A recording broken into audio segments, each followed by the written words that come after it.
नमस्कार दोस्तों, स्वागत है आप सभी का स्मार्ट क्लास के कॉलेज एग्जाम पर।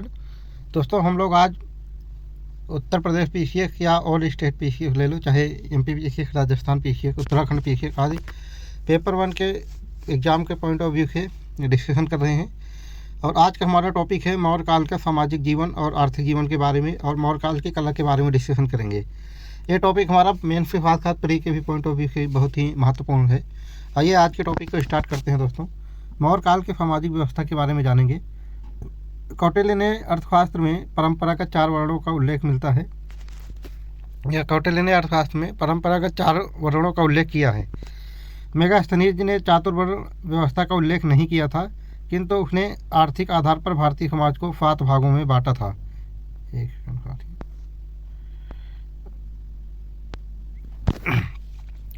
मेगास्थनीज का जो 7 भाग था दार्शनिक का, पहला था दार्शनिक, यानी कि मौर्य काल में जो मेगास्थनीज ने 7 भागों में विभाजित किया था भारतीय समाज को, उसमें पहला था दार्शनिक, दूसरा है कृषि, तीसरा है पशुपालक, चौथा है व्यापारी शिल्पी, 5वां है सैनिक, छठा है निरीक्षक और 7वां है मंत्री। तो दार्शनिक के अंतर्गत पुजारी, भिक्षु तथा विद्वान आदि आते थे। दूसरा समाज का दूसरा वर्ण था कृषक। मेगास्थनीज ने 7 वर्गों में कृषकों की संख्या सर्वाधिक बताया है। तीसरा था पशुपालक, ये पशुपालन का कार्य करते थे। चौथा है व्यापारी शिल्पी, ये अधिकांशतः नगरों में निवास करते थे। 5वां है सैनिक, समाज में किसानों के बाद सैनिक सर्वाधिक संख्या में थे। छठा है निरीक्षक, ये समाज में व्यवस्था का निरीक्षण करते थे। 7वां है मंत्री, समाज में इसके अंतर्गत शासक वर्ण आता था। अब है दास प्रथा। मौर्यकालीन समाज में दास प्रथा प्रचलित थी। स्त्रियों की दशा क्या थी जान लेते हैं। मौर्यकालीन समाज में स्त्रियों की स्थिति में पहले की अपेक्षा गिरावट आई थी। समाज में 8 प्रकार के विवाह होते थे। विधवा तथा पुनर्विवाह होते थे। पुनर्विवाह करने वाली स्त्रियों को पुनर्भू कहा जाता था। दोस्तों, यहाँ के बहुत प्रश्न बनता है कि मौर्य काल में जो स्त्रियाँ पुनर्विवाह करती थी उनको क्या कहा जाता था।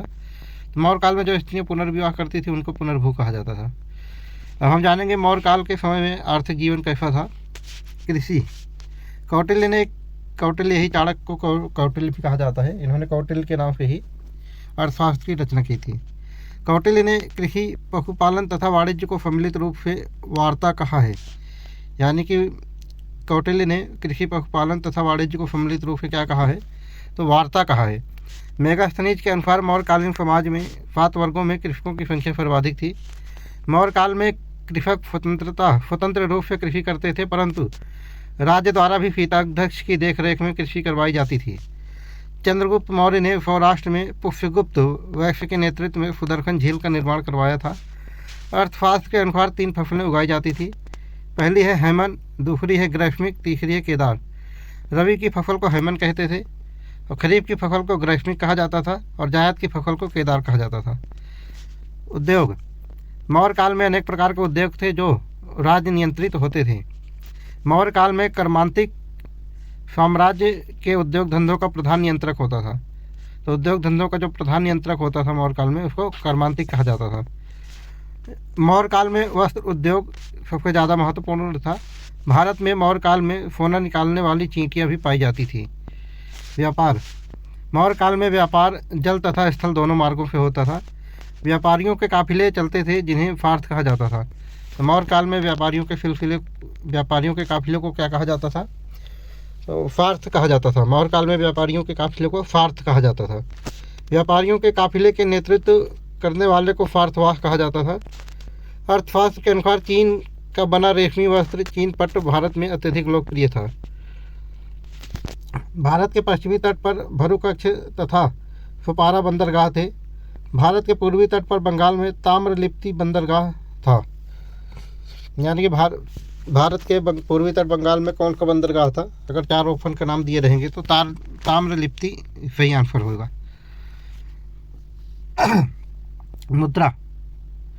मुद्रा के निर्गमन का अधिकार लक्षणा अध्यक्ष नामक अधिकारी को था। यानी कि मुद्रा के निर्गमन करने का अधिकार किसको था, तो लक्षणा अध्यक्ष था उस अधिकारी का नाम। मौर्य काल में मुद्रा सोना, चांदी तथा ताम्र या तांबा की ढाली जाती थी। मौर्य काल में सर्वाधिक लोकप्रिय मुद्रा चांदी की थी। असली तथा नकली सिक्कों की जांच के लिए रूपदर्शक नामक अधिकारी की नियुक्ति की जाती थी।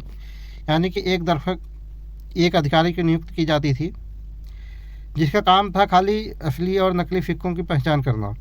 उस अधिकारी को रूप दर्शक के नाम से जाना जाता था। मौर्य काल की कला के बारे में जानेंगे यहाँ पर। मेगास्थनीज के अनुसार पोलीब्रोथा या पाटलिपुत्र, यानी कि मौर्य काल में पाटलिपुत्र को ही पोलीब्रोथा कहा जाता था, भारत का सबसे बड़ा नगर है। यह गंगा तथा फोन नदियों के संगम पर स्थित है, यानी कि पोलीब्रोथा या पाटलिपुत्र गंगा तथा फोन नदियों के संगम पर स्थित है। पोलीब्रोथा 80 स्टेडिया लंबा तथा 15 स्टेडिया चौड़ा है। नगर के बाहर 60 फीट गहरी खाई थी। नगर के मध्य में उद्यानों से घिरा हुआ राजप्रसाद था, जो सूफा तथा पसिपोलिस या फीरिया के राजप्रसादों से भी सुंदर था।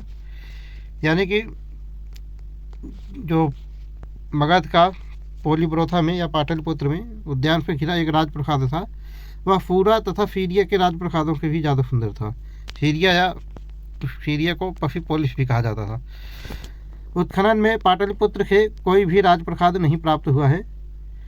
फाह्यान पाटलिपुत्र के राजप्रसाद का वर्णन करते हुए कहता है कि यह राजप्रसाद पत्थरों से निर्मित था। यह मानव द्वारा नहीं, देवताओं द्वारा निर्मित था। यानी कि इसकी भव्यता का बहुत ज़्यादा ही वर्णन किया है, अतिशयोक्ति कर दिया है इसमें। गुफाएं, बराबर की पहाड़ी में अशोक ने 4 गुफाओं का निर्माण करवाया था और उन्हें आजीवक संप्रदाय के साधुओं को दान में दे दिया था। ये यहाँ के इस स्टेटमेंट के प्रश्न बहुत पूछा जाता है कि बराबर की पहाड़ी में 4 गुफाओं का निर्माण किसने करवाया था, जिसमें आजीवक लोग रहते थे।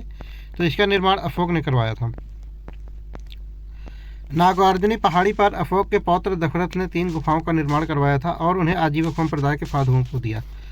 यानी कि नागार्जुनी बराबर की पहाड़ी पर अगर प्रश्न आएगा, ये मैच करने के लिए उल्टा सीधा दे देंगे और कहेंगे इसको मैच करो। तो बराबर की पहाड़ी पर 4 गुफाओं का निर्माण किसने करवाया था? बराबर की पहाड़ी पर 4 गुफाओं का निर्माण अशोक ने करवाया था और नागार्जुनी पहाड़ी पर 3 गुफाओं का निर्माण अशोक के पौत्र दशरथ ने करवाया था। इसको 1-2 बार वीडियो को देख लेंगे तो आपको समझ में आ जाएगा। और ये दोनों गुफाएं, बराबर की पहाड़ी की गुफाएं और नागार्जुनी पहाड़ी पर जो गुफाएं हैं, बराबर वाली पे 4 हैं और नागार्जुनी पहाड़ी पर 3 गुफाएं हैं। बाद में ये दोनों गुफाएं आजीवक संप्रदाय के साधुओं को रहने के लिए दान में दे दिया था। स्तूप बौद्ध धर्म से संबंधित है। मौर्यकालीन स्तूप ईंटों के बनाए गए थे। महावंश के अनुसार अशोक ने 84,000 स्तूप का निर्माण करवाया था। तो श्रीलंका का एक ग्रंथ है जिसको महावंश कहते हैं, उसके अनुसार अशोक ने 84,000 स्तूपों का निर्माण करवाया था। अशोक द्वारा बनाए गए अनेक स्तूपों में वर्तमान में 2 स्तूप ही शेष बचे हैं। पहला है फाती का स्तूप, दूसरा है सारनाथ का स्तूप। स्तंभ, अशोक ने अपने स्तंभ में लाल बलुआ पत्थर का प्रयोग किया है। लाल बलुआ पत्थर चुनार जो कि मिर्ज़ापुर में था तथा मथुरा की पहाड़ियों से लाया गया था। यानी कि लाल बलुआ पत्थर कहाँ से लाया गया था? स्तंभ जो अशोक ने स्तंभ को लाल बलुआ पत्थर के स्तंभों को बनवाया था, उसके लिए लाल बलुआ पत्थर कहाँ से आए थे? तो चुनार से आए थे। चुनार जो कि मिर्ज़ापुर में पड़ता है, तथा मथुरा की पहाड़ियों से आए थे। इन दोनों पहाड़ियों से आए थे। सारनाथ स्तंभ में 4 पशु चलते हुए दिखाए गए हैं। एक है हाथी, दूसरा है वृषभ या बैल, तीसरा है सिंह, चौथा है अश्व या घोड़ा।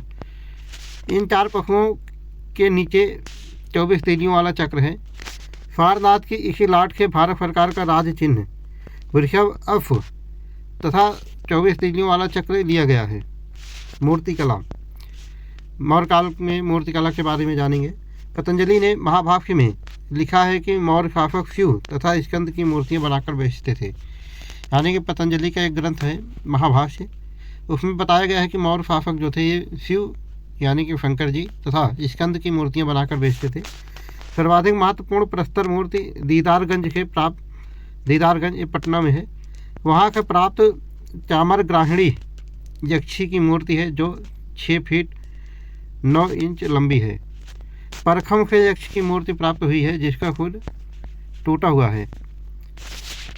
पटना, मथुरा, अहिछत, गाजीपुर आदि के उत्खनन के मृण मूर्तियाँ प्राप्त हुई हैं। मृण मूर्तियाँ यानी कि मिट्टी की मूर्तियाँ प्राप्त हुई हैं। मृदभांड या मिट्टी के बर्तन, राजगिरी के नॉर्दर्न ब्लैक पैलेस्ट वेयर यानी कि NBPW के 7 गाढ़े काले रंग वाले मृदभांड मिले हैं।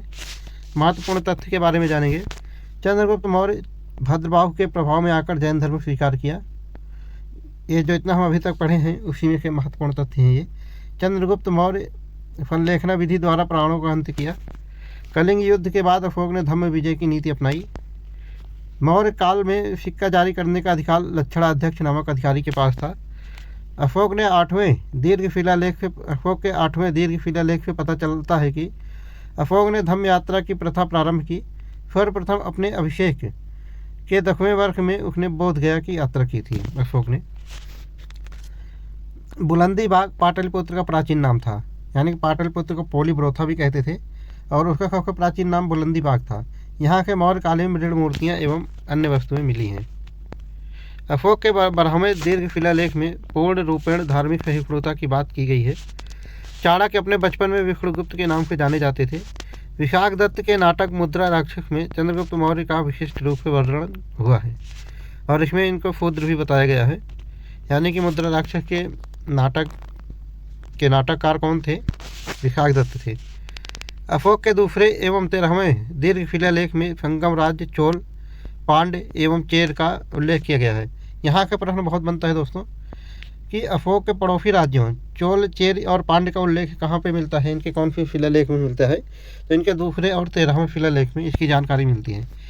यद्यपि इन अभिलेखों में दक्षिण के 2 अन्य राज्य फातिपुत्र एवं ताम्रपर्णी श्रीलंका का उल्लेख है। गोरखपुर जिले में स्थित फोगौरा से एक अभिलेख प्राप्त हुआ है। इसे चंद्रगुप्त मौर्य के समय का माना जाता है।